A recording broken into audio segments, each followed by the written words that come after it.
Black belt tips when you're negotiating a deal with a motivated seller. How do you actually get a seller to sell you a property at a really good price without them regretting it? And how do you actually make these deals work when you're negotiating?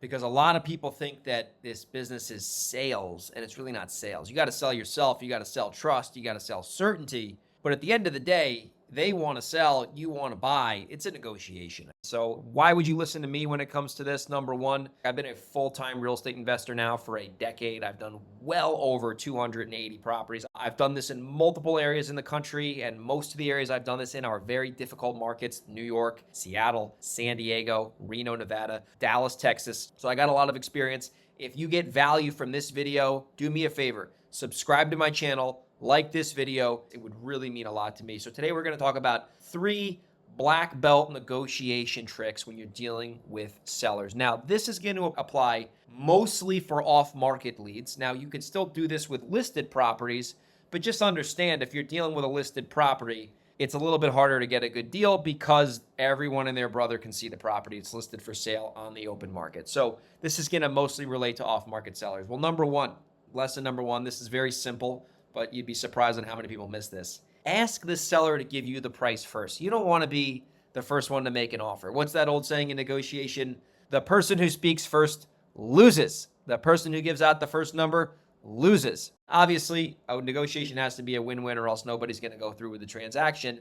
But if you can have the seller tell you a price that they want for the house, it's going to make the negotiation a lot easier. Now, their price might not be something you're willing to pay for, but sometimes what happens is you see sellers are motivated and they know their property needs work and they do not want to deal with fixing it up, and they will say a good price off the bat, and that will make the negotiation a lot easier. So before you make an offer to a seller, have them give you the price. How do you say that though? I'm going to try to stand out on this video and actually tell you what to say because I've said it thousands and thousands of times.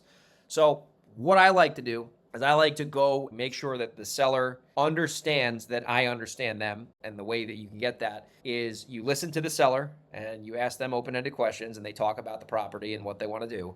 And then you repeat back to the seller what they told you so they know that you are listening to them, right? You're just using basic tactical empathy here to try to understand someone and see if they have a problem you can solve. And then once you actually ask for the price, you want to say it like this. Hey, Sally, we spoke at length today about the property. I really think this is a situation I can help you with. If I were to be able to buy your house, you can leave all your stuff behind. You don't got to worry about fixing a thing. And if we close this thing whenever you want, which you said was in 45 days, what do you think the best price you could do is? And the reason you say it like that versus just asking them is you want them to see all the benefits that you're bringing them before they give you a number. And the reason you do that is because sometimes a seller might have one number of, let's say, 500,000 that they were going to tell you. But then if you pre-frame with the benefits you're bringing them, they might mentally know they'll probably sell it for 470. And then at that point, maybe they'll start with a lower number off the bat, which will make the negotiation a little bit easier. So this doesn't work every time. Obviously, there's no perfect situation in sales except for getting a system in line and getting commitments. But even that's hard to do sometimes. So you want to always ask the seller what price they want to sell for before you make them an offer, and try to pre-frame with adding all the benefits you're going to bring them before they give you a number, because sometimes they might give you a lower number than they originally wanted to give you. So that's tip number one. Tip number two is commitment, right? Chris Voss says something in his great book, Never Split the Difference. And it goes like this. Yes is nothing without how. And that just means that just because someone says they'll do a deal with me doesn't mean they're actually going to do a deal with me, right? There's a lot of things that have to happen before you actually get a deal signed up and you get the attorney or title company to close out that file and you own the property or you wholesale the house or you have it as a rental. So before you actually get into the negotiation, you want to ask the seller, if they were happy with the price, what would your next steps be? So it's an if-what scenario. So if you were happy with everything and we had a great phone call or we had a great in-person meeting, if that were the case and everything lined up, what would your next steps be when it comes to this decision? And if the seller says, well, if everything works out and I get what I want, I'm willing to move forward. That's an indication telling you that if you can solve the problems that they need you to solve and the price is in there, then they're going to move forward with you. So you then confirm that through your own words. So you'd say, okay, Sally, so it sounds like if everything works out and you're happy with everything, you'd be on board to moving forward. Yes. Okay, cool. You get some sort of a commitment out of them. So another easy way to do this is, hey, Sally, if you got the price you wanted for your house, what would your next steps be? Now, if you ask those same types of questions and the seller says, well, I don't know. I don't know where I'm going. I got to talk to my attorney. I got to talk to my uncle. I got to talk to the priest, whatever. If they say things like that, just know you probably won't close them on the spot. You're going to have to follow up with them. You're going to have to get more commitments out of them, nurture them a little bit more. So that's going to be more of a follow-up. So step number 2 is get commitments out of them.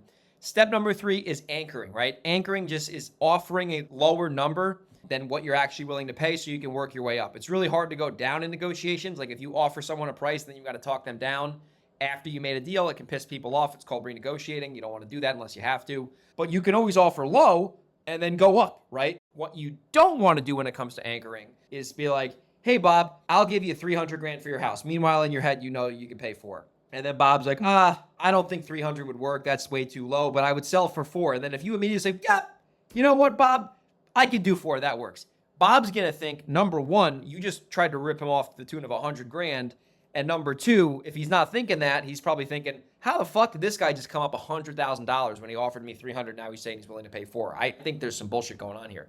So when you anchor somebody, you got to be strategic about it, and you got to be reluctant to even make the first offer. So when you're anchoring someone, let's say, for example, Sally Smith wants to sell her house for $500K. It's in Seattle. It's in a good neighborhood, needs work, whatever. And let's say you're willing to pay like $480 for it, which would allow you to wholesale it for $510. Now, if you know your number's $480, I wouldn't offer her $480 to start, because at that point you just gave her your max offer. So what I would say in that situation is, I totally get it. You want 500 grand for the house. Makes sense. I mean, listen, if I came in and I was at like, 465, would that be unreasonable?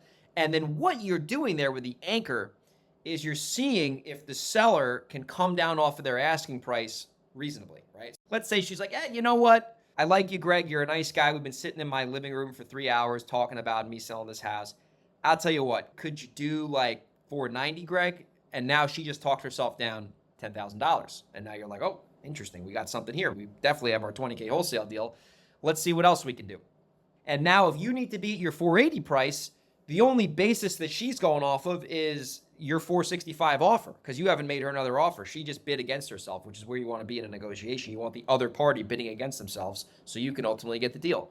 So then at that point, you're going to say, I probably can't do that number. And you want to always be really reluctant, right? Even if you can do the number, you want to be reluctant. I don't think I can do that, Sally. I want to give you a number that I know I can stand behind and I can close on, and we don't have to renegotiate it. What do you think about like 475? Is that something you consider? Now Sally's got to think about this. She really wants to do business with you. You've anchored her twice now. You know your real number is 480.